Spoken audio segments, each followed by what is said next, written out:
구독자의 취향에 따라 재생 속도를 변경하면 더 유용하게 동영상을 시청할 수 있습니다. 이 영상은 성경을 매일 한 장씩 읽는 효과가 있고 궁금한 부분을 해소할 수 있으며 맥락을 이해하는 데 도움이 될 것입니다. 레위기 4장. 4장은 사람이 알지 못하고 범한 죄까지도 하나님 앞에서 반드시 다루어져야 한다는 사실을 보여준다. 4장은 죄의 문제를 단순한 실수로 보지 않고 하나님과의 관계를 실제로 깨트리는 문제로 다루며 그 해결이 반드시 필요함을 강조한다. 속죄제는 이러한 죄의 책임을 제거하고 하나님과의 관계를 회복하기 위한 제사로서 개인과 공동체 모두에게 적용되는 하나님의 질서를 나타낸다. 부지 중에 지은 죄의 원칙은 제사장만의 문제가 아니라 신분과 관계없이 적용된다. 제사장도 회중도 지도자도 일반 백성도 모두 하나님의 계명을 어기면 속죄가 필요하다. 다만 제물과 절차의 무게는 신분에 따라 달라진다. 제사장은 백성을 대표하여 하나님 앞에 서는 자이므로 그의 죄는 개인 문제로 끝나지 않고 백성 전체에 영향을 주는 죄로 다루어진다. 레위기 4장을 대표할 수 있는 키워드는 다음과 같다. 속죄제, 죄의 책임을 제거하고 하나님과의 관계를 회복시키는 제사를 의미한다. 부지 중에 죄에 의도하지 않았더라도 하나님 앞에서는 실제로 죄로 간주되는 행위를 나타낸다. 피 생명이 하나님께 속하며 죄의 문제 해결에 반드시 요구되는 요소이다. 제사장 하나님과 백성 사이에서 중보 역할을 수행하는 존재를 의미한다. 공동체 개인의 죄가 공동체 전체에 영향을 미친다는 구조를 나타낸다. 제단 죄의 문제가 실제로 처리되는 장소이다. 정결 죄가 제거되어 하나님과의 관계가 회복된 상태를 의미한다. 제거 죄가 공동체로부터 완전히 분리되어야 함을 나타낸다. 레위기 4장을 대표하는 성경 구절은 레위기 4장 20절이다. 죄 헌물의 수소에게 한 것 같이 그 수소에게 할지니 곧 이 소에게 그리할지니라. 제사장이 그들을 위하여 속죄할 터인즉 그들이 용서받으리라. 레위기 4장의 맥락은 다음과 같다. 기름 부음 받은 제사장의 죄. 주께서 모세에게 말씀하여 이르시되 이스라엘 자손에게 말하여 이르라. 만일 어떤 혼이 알지 못하여 마땅히 행하지 말아야 할 것들에 관한 주의 명령들 중에서 하나라도 어겨 죄를 짓고 그 중에서 하나라도 어겨 행하되 만일 기름 부음을 받은 제사장이 백성의 죄에 따라 죄를 지으면 자기가 지은 죄로 인하여 흠없는 어린 수소 한 마리를 가져다가 죄 헌물로 주께 드릴지니라. 그는 그 수소를 회중의 성막 문으로 주 앞에 끌어다가 그 수소의 머리에 안수하고 주 앞에서 잡을 것이요. 기름 부음을 받은 제사장은 그 수소의 피를 취해 회중의 성막으로 가지고 가서 손가락을 그 피에 담그고 주 앞에서 곧 성소의 휘장 앞에서 그 피를 7번 뿌릴 것이며 또 그 제사장은 그 피의 일부를 주 앞에 있는 곧 회중의 성막 안에 있는 제단 즉 향기로운 향을 드리는 제단의 뿔들에 바르고 그 수소의 피 전부를 회중의 성막 문에 있는 제단 곧 번제 헌물 제단 밑에 쏟을지니라. 또 그는 그 죄 헌물 수소에서 모든 기름을 취할지니 곧 그는 내장을 덮는 기름과 내장 위에 모든 기름과 두 콩팥과 그것들 위에 기름 곧 허리 근방에 있는 것과 간 위에 꺼풀을 콩팥들과 함께 취하되 화평 헌물의 희생물 수소에서 취한 것 같이 할 것이요. 제사장은 그것들을 번제 헌물 제단 위에서 태울 것이며 그 수소의 가죽과 그것의 모든 고기와 머리와 다리와 내장과 똥 곧 그 수소 전부를 진영 밖에 재를 버리는 곳 즉 정결한 곳으로 가져다가 나무 위에서 불로 태우되 재를 버리는 곳에서 태울지니라. 기름 부음을 받은 제사장이 부지 중에 죄를 범할 경우 그 죄는 개인의 문제로 끝나지 않고 공동체 전체에 영향을 미치는 것으로 다루어진다. 제사장은 하나님과 백성 사이를 연결하는 중보자의 위치에 있기 때문에 그의 상태는 공동체 전체와 직결된다. 이 경우 흠없는 수송아지를 속죄제로 드리며 제사장은 제물의 머리에 안수하여 자신의 죄를 제물에 두는 행위를 한다. 이후 제물은 죽임을 당하고 그 피는 성막 안으로 가져가 휘장 앞에 뿌려지며 향단 뿔에 바른다. 나머지 피는 번제단 밑에 쏟는다. 또한 제물의 기름은 제단 위에서 불사르고 남은 몸은 진영 밖으로 가져가 불태운다. 이 과정은 죄가 하나님 앞에서 처리될 뿐 아니라 공동체로부터 완전히 제거되어야 함을 보여준다. 특히 진영 밖에서 태워진다는 점은 죄가 공동체 안에 머물 수 없음을 강조한다. 온 회중의 죄.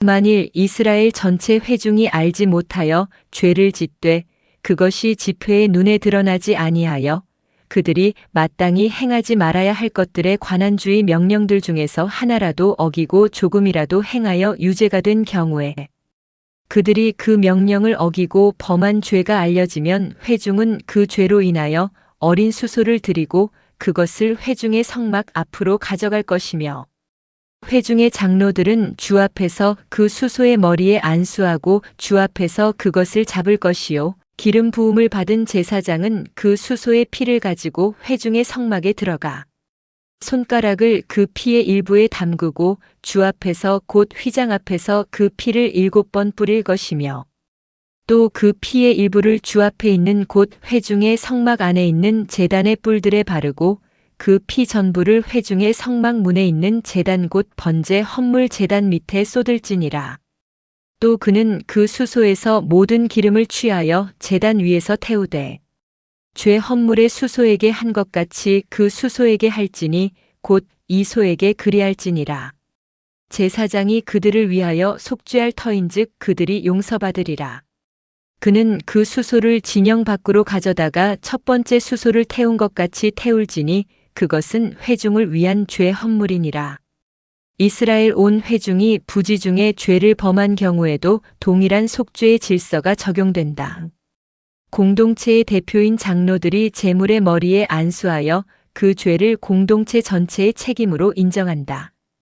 이후 제사장은 동일한 방식으로 피를 성막 안에 가져가 처리하고 제사를 진행한다. 이 구조는 죄가 개인적인 차원을 넘어 공동체 전체에 영향을 미칠 수 있음을 보여준다. 또한 공동체 전체의 죄라도 하나님 앞에서 반드시 다루어져야 하며 그 책임이 실제로 제거되어야 함을 강조한다. 제물의 몸을 진영 밖에서 태우는 과정은 죄가 공동체에서 완전히 분리되어야 함을 반복적으로 나타낸다. 회중의 부지 중에 지은 죄란 공동체가 하나님의 뜻을 제대로 묻지 않거나 잘못 판단하여 나중에야 그것이 하나님의 명령을 어긴 일임을 깨닫는 경우이다. 대표적인 사례로 본다면 여호수아 9장의 기브온 족속과 언약을 맺은 사건을 들 수 있다. 통치자의 죄. 만일 치리자가 알지 못하여 마땅히 행하지 말아야 할 것들에 관한 자기 하나님의 명령들 중에서 하나라도 어겨 죄를 짓고 조금이라도 행하여 유죄가 된 경우에 자기가 지은 죄를 알게 되거든 그는 흠없는 수점소 새끼를 자기의 헌물로 가져다가 그 염소의 머리에 안수하고 주 앞에서 그들이 번제 헌물을 잡는 곳에서 그것을 잡을지니 그것은 죄 헌물이니라.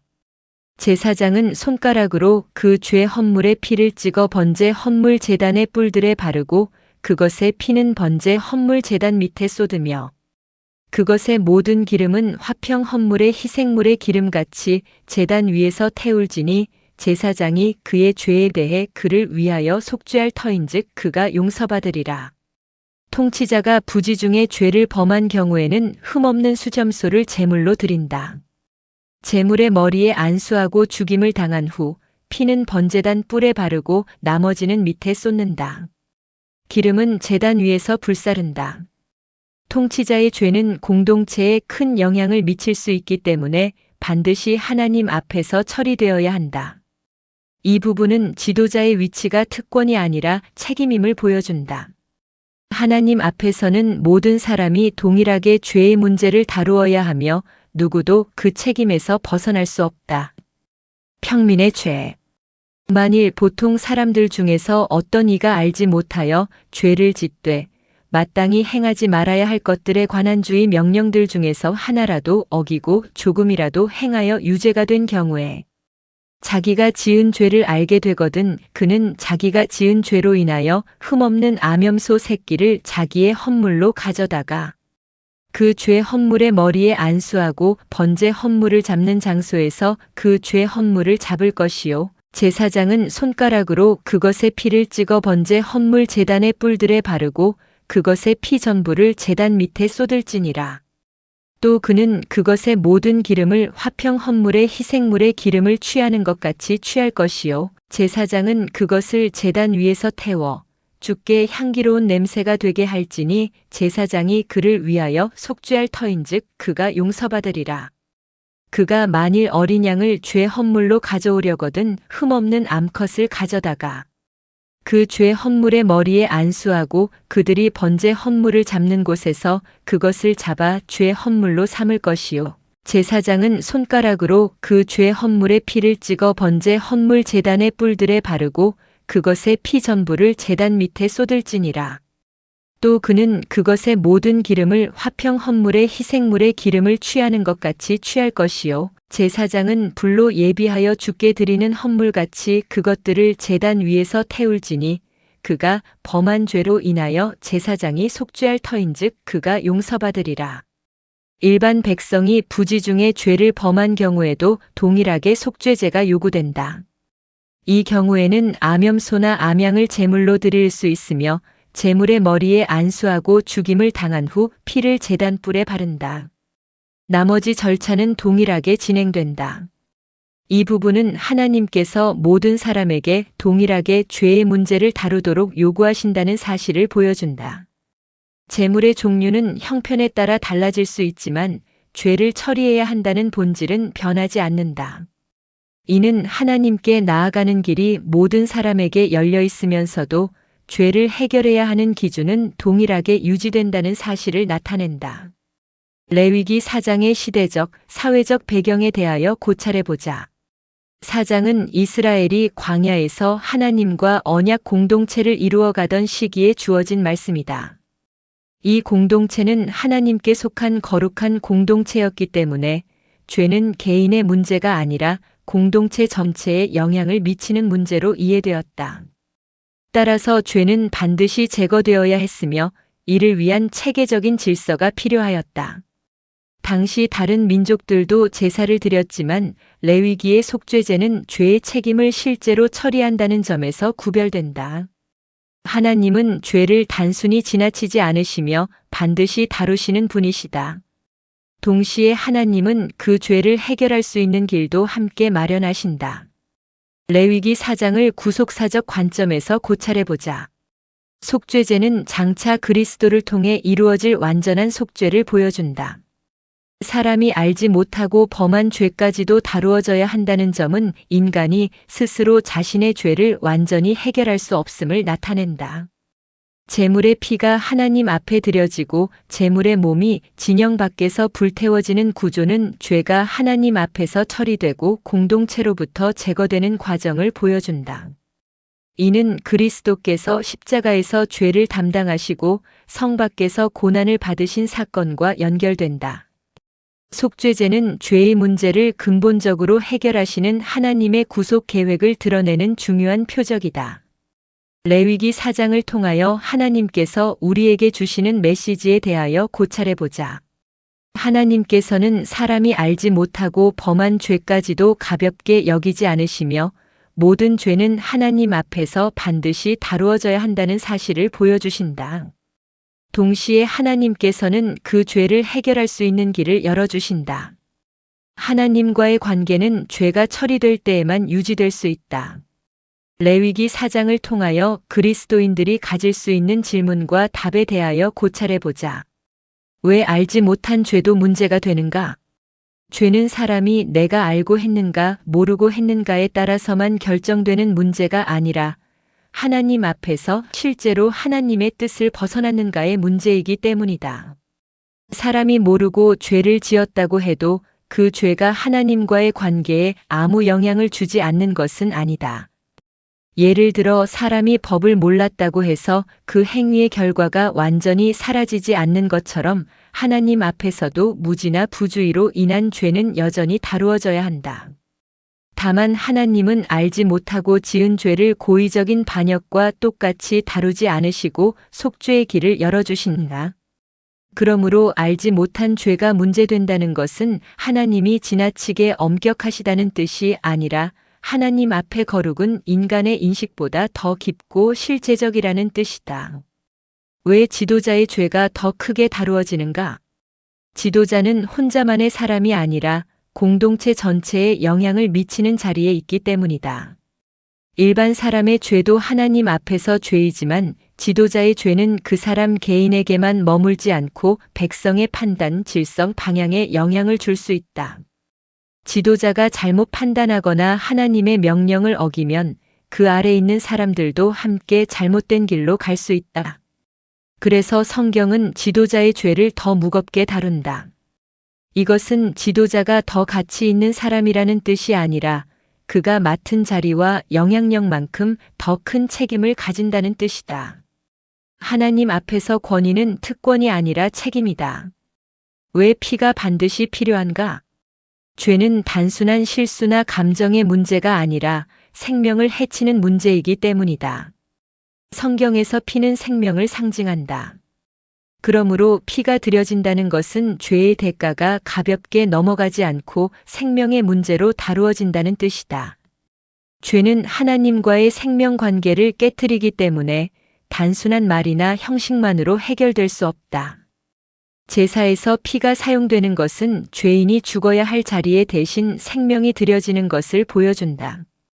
결국 이것은 장차 예수 그리스도께서 자기 피로 죄를 담당하실 일을 가리킨다. 그러므로 피가 반드시 필요하다는 것은 죄의 값이 실제적이며 속죄에는 생명의 대가가 필요하다는 뜻이다. 왜 죄를 진영 밖에서 처리하는가? 죄는 거룩하신 하나님이 거하시는 공동체 안에 그대로 남아있을 수 없기 때문이다. 이스라엘의 진영은 단순한 생활 공간이 아니라 하나님이 자기 백성 가운데 함께 하시는 거룩한 장소였다. 그러므로 죄와 부정함은 진영 안에 방치될 수 없고 밖으로 옮겨져 처리되어야 했다. 특히 속죄제의 일부 제물이 진영 밖에서 불살라지는 것은 죄가 공동체 안에서 완전히 제거되어야 함을 보여준다. 이것은 죄를 대충 덮어두는 것이 아니라 하나님 앞에서 분리하고 제거하는 행위이다. 신약적으로는 예수님께서 성문 밖에서 고난받으신 사건과도 연결된다. 그분은 죄인들이 받아야 할 수치와 버림받음을 대신 담당하셨다. 따라서 진영 밖에서 죄를 처리한다는 것은 죄가 하나님의 거룩한 임재 안에 남아있을 수 없으며 반드시 밖으로 옮겨져 완전히 제거되어야 한다는 뜻이다.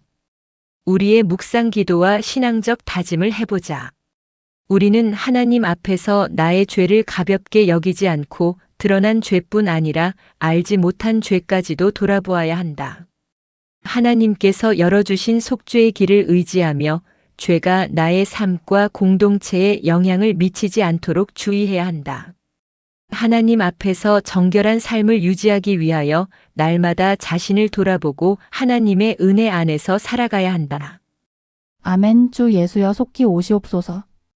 더 널리 알리기 위하여 구독, 좋아요, 댓글에 아멘을 부탁드립니다. 감사합니다.